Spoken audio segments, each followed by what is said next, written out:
Hey guys, Kelsey the Kraken here to show you a great hotel workout that all you need is some bands, a towel. If you happen to have it for some mobility, you could use a lacrosse ball or a Yamana ball, which is what I have. But really, all you need is the bands. I have 3 thin yellow bands, and with those, I can get a great workout. I hope you enjoy. We're going to get started with some MFR mobility work. I'm going to take my Yamana ball and place it on the inside of my iliac crest, down low in the pelvis, so that when I lay down on my stomach, that ball presses up towards my spine and into my hip flexor. I'm going to start on my elbows, and then I'm going to gently take my body down to the floor, relax into this position, and really breathe. So I also like to add a little bit of movement if I need to try and get a little bit deeper in the tissue. You can see by the look on my face, it feels great. And then I also like to add a little movement with my leg on the same side that I have the ball underneath in there. And that'll sometimes just moving back and forth will let me get deeper into the tissue. We're then going to move on to Glute MFR using our lacrosse ball. So you can see I'm showing you with my hand here where I want to put that lacrosse ball. I'm going to place it, and then I'm going to lay on my back and get my body weight on top of the ball. Now, because the ball is round and we're a little bit on the side of the glute there, I'm going to bend my knee and I'm going to let it abduct away from my body, and that's going to trap the ball between my butt muscle and the floor. Then I'll move into my TFL. You can see here again, I'm showing you where to place the lacrosse ball into the tensor fasciae latae. I'm going to lay right down and on top of it. Yep, spicy meatball. This spot is particularly difficult. I'm going to relax down into it, and again, we're holding all of these positions for 2 minutes aside. Now, right now my leg is bent. I'm actually going to just reposition my body.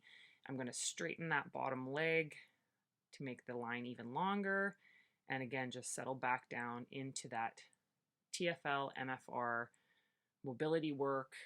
Sometimes I'll add a little bit of movement. You can see I'm just rocking a little bit back and forth here. But really, the name of the game is relax, relax, relax. Let that ball do the work and mobilize the tissue. Then I'm going to move into a deep lunge hold. So dropping down into a push-up position, leg comes up, left foot is flat, and I'm going to hold that position, really try and keep my back straight or even slightly up, getting into the hip flexor and adductor groups. I can also increase the intensity of this by just pushing out on the bent leg. And we're going to hold this for 30 seconds per side. I'll switch legs here. This is my more janky leg, so it's not quite as great. You'll see I modify this position by going up onto the knuckles on my hands. That just makes my arms a bit longer, which will allow me to get into that stretch a bit more comfortably. Again, I can push out on the leg, taking that leg out into abduction, which is going to stretch that adductor group a little bit more. We're going to hold here for 30 seconds. Next, I'm going to move into scorpion. So I'm going to lay on my stomach, arms straight out to my side. I'm going to pick my left leg up, bring it over towards the opposite floor area. A little tight here in the hotel room. But what I'm feeling here is I'm feeling a stretch in my one pec muscle. So in this case, my right arm, and then a nice big stretch in the right hip, right quad, a nice spinal twist as well. We're going to do 5 of these per side. Just take your time. No rush here. Slightly different angle. So you can just see the extension that I'm getting in that hip.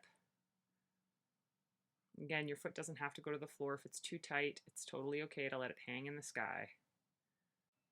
Now I'm going to move on to Cobra. So arms are straight. I'm going to let my hips sink towards the floor, really thinking about creating global extension in the spine. I'm going to feel this in my hips and back.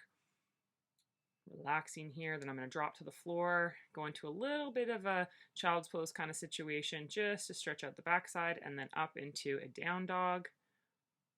Hold that for a beat or two. Again, we're just moving, we're just waking the body up, back down, back into Cobra. Nice, easy breaths here.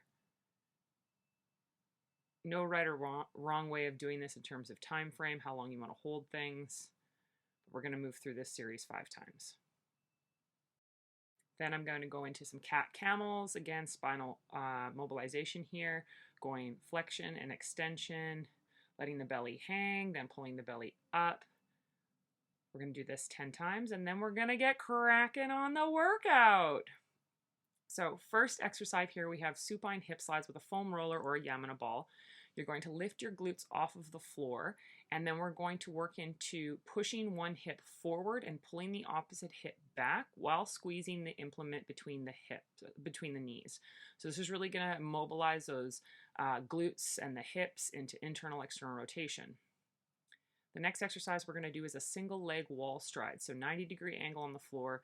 Your non-working leg is going to stride up towards your chest, keeping that 90-degree angle in the right leg. In this case, I'm going to drive my hips up into the air and go into a calf raise, okay?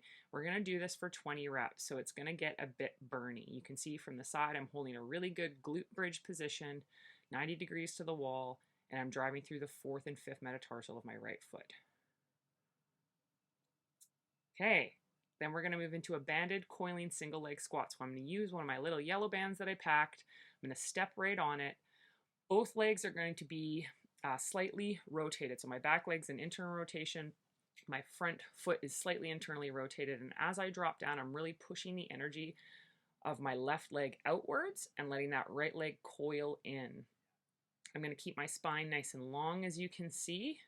And this is really, you're really going to feel this fired up in the left glute. So the glute that's associated with the leg that you're stepping on the band with. And obviously you can add as much tension as you want. Banded hip hinge. We're going to loop a couple of our bands over a towel. And then we're going to use our bathroom door here. Slide the bands under, pull to make sure that it's nice and locked in so the towel won't let the bands whip through.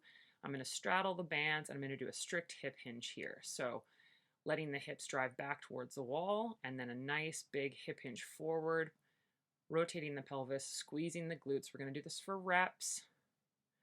Again, if you have heavier bands, you can go lower repetition. I've got light bands, so I'm going to go for like 15 to 20 repetitions here. Arms stay straight, back is straight. Moving into banded push-up, I'm going to loop that band around my back. Now, sometimes this has a tendency to flip up and hit you in the head, so you have to just modify your position. And then we're going to add some resistance to the traditional push-up by having that band push down on our upper back as we go down. And then as we push back up, give some resistance. If doing it from the floor is too difficult, you'll see in the insert, I am modifying it by doing it on the incline. I'm going to use the same setup that I had for that banded hip extensions there, and I'm going to go into a banded rotational row. So I'm going to, again, stand on that band with my left foot. I'm going to keep my hips and lower leg locked in the same position, and then my torso is going to row and rotate, and I'm thinking about supinating my right hand as I row back towards my ribs. Again, you're going to feel this in your left glute and your right lats, biceps, all the rowing muscles. Once we complete those, we're going to rest for 90 seconds, and then we're going to repeat this 2 more times before moving on. Next, we have banded pail-off press. So I've banded onto the bathroom door here. I'm holding the band in front of me, keeping my shoulders level, and I'm pressing straight out in front. Anti-rotation exercise. The band wants to pull me towards it, and I'm going to resist that movement. Banded archer row. I'm going to extend my left arm, kind of like I'm pulling a bow and arrow, and then I'm going to use my right arm, squeezing between the shoulder blades, drawing that elbow down towards my right hip, keeping that left arm nice and straight, going for reps in this particular exercise, 10 to 15 per side. You can see here, it's got that high left arm, low right arm. Then I'm going to make 2 little loops, and I'm going to end off with some good core here.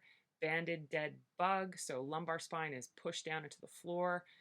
Opposite leg is extending straight. My head is off the ground, and I'm pulling down a little bit with those hands to get a little tension in the front side of the body. 5 to 10 reps per side based on ability level. Once we're done that, keep the hands in the same position, and we're going to go right into a little banded crunch. So your hands pull down into that band. You're going to tuck the chin. You're going to think about crunching everything on the front side of the body. Little tiny baby micro movement, and you can do that for reps. Once you've completed 20 reps, you're going to take 90 seconds rest, and you'll repeat this 2 more times, and that is your workout, folks.